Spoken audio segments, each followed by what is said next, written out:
let me just, when I was listening to the talks this morning, it came back to me whether I've done any ethical or proper ethical reasoning. And it goes back to me as a young academic. A student of mine approached me and he said to me, I need an A+. And I looked at him, I said, all right, I'll give you an A+. And he said, what do you want? I said, I want $1 million US. And the question he asked me is, if I had $1 million, would I be here? I said, if you gave me the $1 million, I wouldn't be here. You got your A+. And where is he now? He is a fighter pilot in the American Air Force. Good luck, USA. That's all I can say. Ladies and gentlemen, thank you for inviting me. This is the first time I've actually presented before an esteemed group of HR specialists. I am not an HR specialist. I give you that guarantee. But let me ask you this. I am coming from a different perspective. I'm going to take you to a different world, the so-called ivory towers of the academics. So I'm coming to you as an academic, I'm coming to you as a regulator, the head of the regulatory body in Mauritius, and as a professional. This audience does not need a sales job. You know the importance of higher education. You know what higher education contributes to the system in terms of development, in terms of prosperity. So my sales job is already done because most of you, or all of you, are graduates. But does higher education provide the necessary grounding for ethics, which is a day-to-day factor? Or is the university actually accountable for ethics as it plays out in society? So let me start from an academic perspective.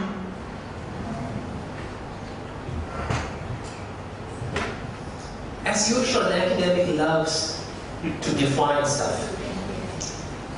It's all come out that ethics is a philosophy, right? It's a philosophy about morality. Aristotle was actually a great Greek philosopher. And he actually characterized ethics in 4 main domains. First, how to live a good life. Second, our rights and responsibilities. And third, the language of right and wrong, moral decisions. But if you think about ethics, it's a Greek word. It comes from ethos. It simply means character. So if you think about Aristotle, he actually defined all of this under the character. And yet ethics is so broad a topic. Now I understand, I don't know if anybody here is from ICAC. Anyone? No, okay. Then I can say something. ICAC basically is thinking of asking universities to have a course in ethics. A very, very brave move, I would say. Because the topic is vast. The topic is not as narrow as you think what is right and what is wrong. So where does education actually fit into this whole spectrum? If you look at it, education is derived from 3 words: educare, eduser, and educator. Educare means to bring up, to nourish. Eduser means to lead up. Educator means to train. So education is to bring up, to develop, and shape the individual talent and the inner potentialities. Where is ethics in that definition? Is it explicit? So why must a university be responsible for ethics as such? Now, we all seem to have an opinion of education. If I were to go around, everyone will give me some version of education. And that's primarily because it is based on personal experience. Now, let me define something. I call higher education as, which I term, leadership education. Why is it leadership education? Because universities are responsible to develop the future leaders. If they're going to develop the future leaders, they have to do a few things. Many institutions show excellence not only in academic subjects. They got green campuses, they got community engagement, they got value orientation of the boards, and teaching staff as well as students. But in addition, They build fundamental values of virtues. But they're often violated, isn't it? All of you have gone to universities, and all of you in Mauritius have read things. There's plagiarism. There's cheating. All right? There is nepotism in staff recruitment. There's corruption in exams, unethical research. And, simply put, there isn't anything in the curriculum. A lack of ethics in the curriculum as such. So, what's the message that the university is giving when there's no ethics as per se into the curriculum? This is how the world functions. Future leaders do not have to have ethics. Why? What's the reason for ethics? And if that's the message that I get as a student, with unethical behavior, I'm a successful professional. And there are a lot of examples of what you call graduates who are unethical. I was born and brought up in Singapore. All right? And let me put it, there was the first Prime Minister of Singapore, Lee Kuan Yew. Great leader. Look where the country is. His ethical listing is based on Confucianism. What is it? If you talk back to me, the prison is there. It's known as the Internal Security Act. Alright, till today, it is one of the countries that has the Internal Security Act still active. Alright, and the longest political prisoner, if you may not know it, was not Nelson Mandela. Was an individual from Singapore that went into self-exile in Britain and passed away 5 years ago. Based on the ethics of what his reasoning is, but he got a university education, which was changed due to the environment that he came into. Let me illustrate 3 examples of if education was that great. Why did this happen? In 2015, Volkswagen, if you remember, famous car, it's a wonderful car, but it manipulated the diesel emissions reading. It lost billions, it lost credibility. Alright? Then FIFA, I know all of you are fans either of Manchester United or Liverpool. I don't know where you belong, but I'm neutral. Alright? Newcastle. Come on. I do not know much about football, that's Newcastle is lower. Alright. The president and vice president were suspended for illegal transfers. And the final one in Germany. Germany is well known for high quality, what you call higher education. The Minister of Defense and 2 other ministers lost their positions in government primarily for plagiarism. And if you think it happened in Germany, there was a vice chancellor in Australia sometime in the in 2000. He lost his position as a vice chancellor of the University of Mauritius because he went to the United Kingdom to launch the new center at Monash University. And one of his colleagues former colleagues at the university put out a paper he plagiarized. It hit back at Monash University, Australia. He lost his job. But all of them got degrees. And this guy's got a PhD. And this guy heads an institution. Ethics? Okay. You say ethics, I don't know what I would say, but let's keep going. So what happened in 2014, an Element Trust Barometer was done. 33,000 people were asked to actually fill out this particular barometer. 27 countries, all right, responded on the trust of academics. 67% said they see academics as credible spokesmen, a particularly high mark when you compare the other so-called occupational groups. So what does it tell us when I come to a university and I actually do my studies? We've got a standing. Academics have got a standing in society. We are supposed to be the pillars of ethics. Correct? Agree? Well, I don't hear anything, so be it. So, what must universities do, guys? Should universities be responsible? Or should they just be saying, My job is to get you to go out there with a degree. Now this argument was put forth to a group of academics, senior academics at a Malaysian Quality Conference. And they asked engineers, engineering, should we have attributes, the so-called attributes, developed and put it into the curriculum? It was a unanimous decision by the deans at that time in Malaysia. They said, that's not our responsibility. Our responsibility is to give you that discipline, what you call knowledge, so that you can build a bridge that doesn't collapse. Who cares about the attributes? I don't care you are a good citizen. I don't care if you can communicate. The bridge has to stand. Logical? Absolutely. I would say it's logical. But let's think about it. The concept, all right, of responsible and critical citizens, all right, is globally acknowledged as a foundational responsibility of the university. It's acknowledged. But then you've got these deans who say it's not our responsibility.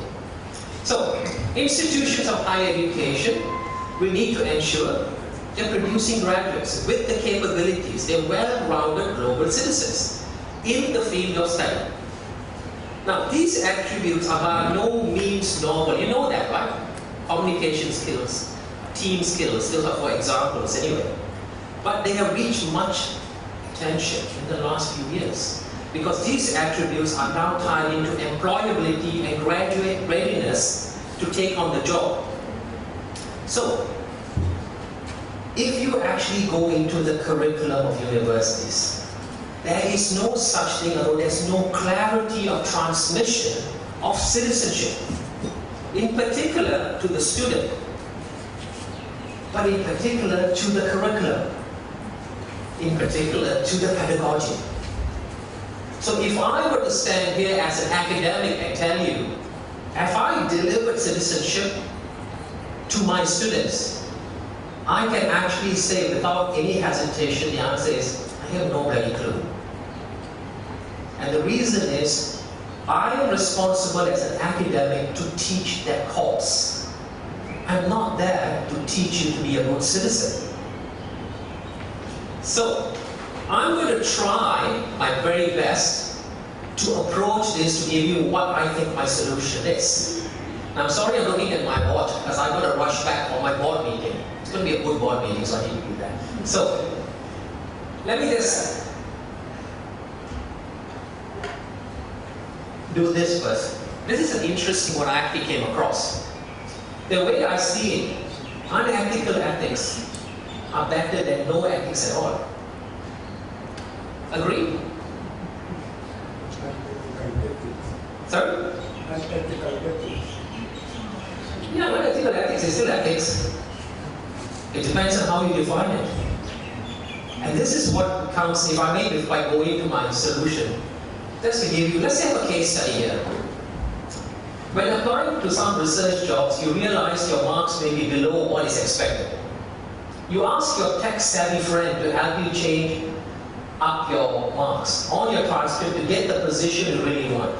It is undetectable and the employer probably won't find out. Ethics? I know all of you will say, I won't do it.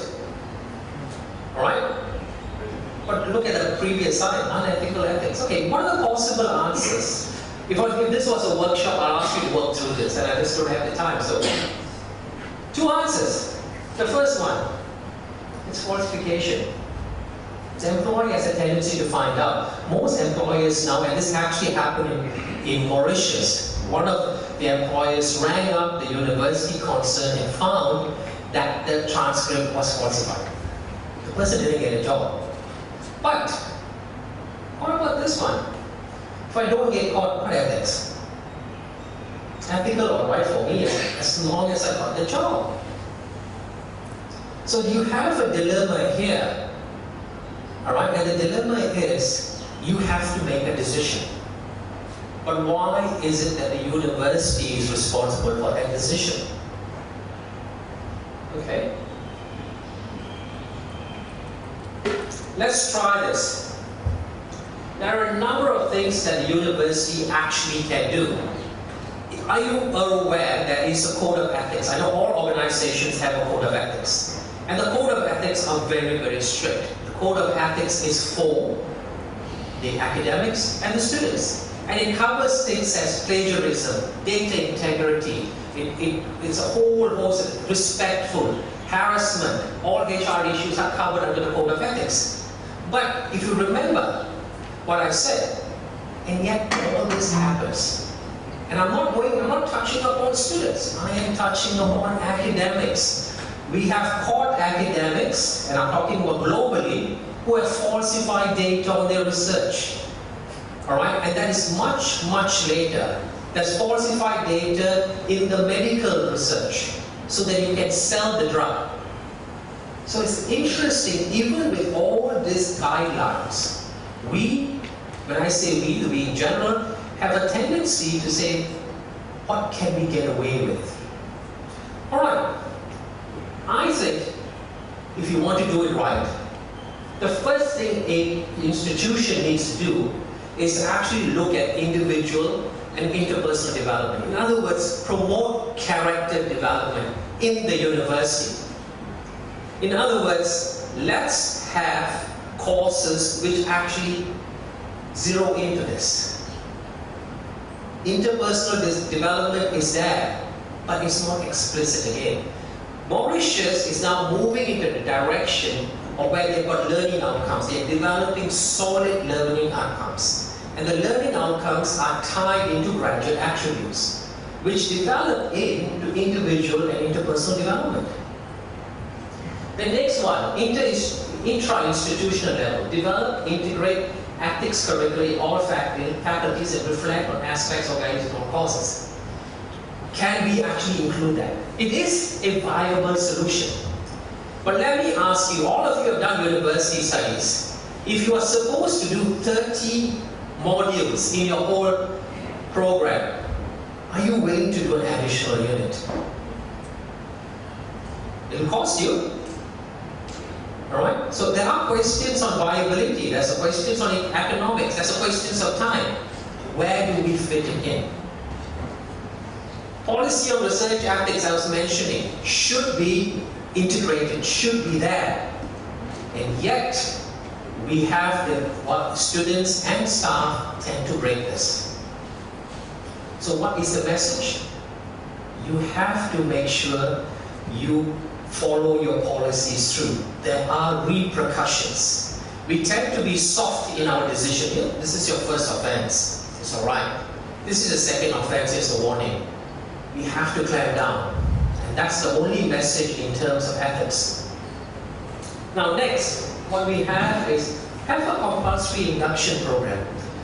Some universities in the world have introduced induction programs. And the induction programs are basic knowledge of citizenship.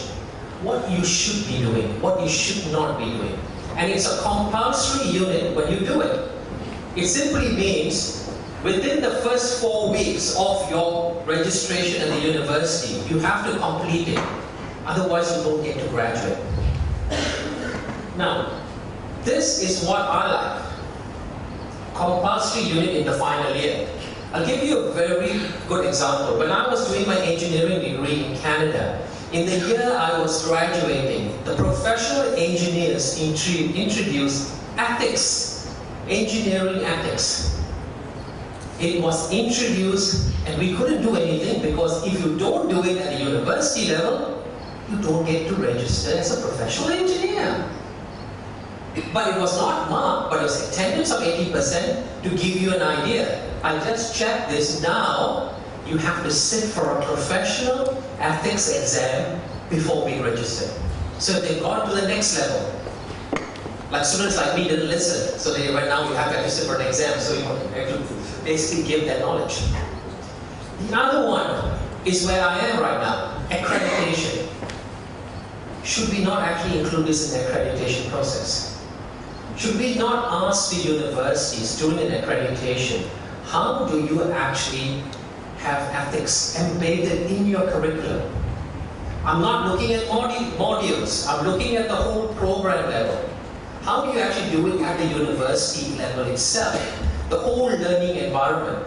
This is where it falls with us. In fact, there is a project that is happening in the SEDAC group looking at this kind of stuff. How do you embed it for employability reasons?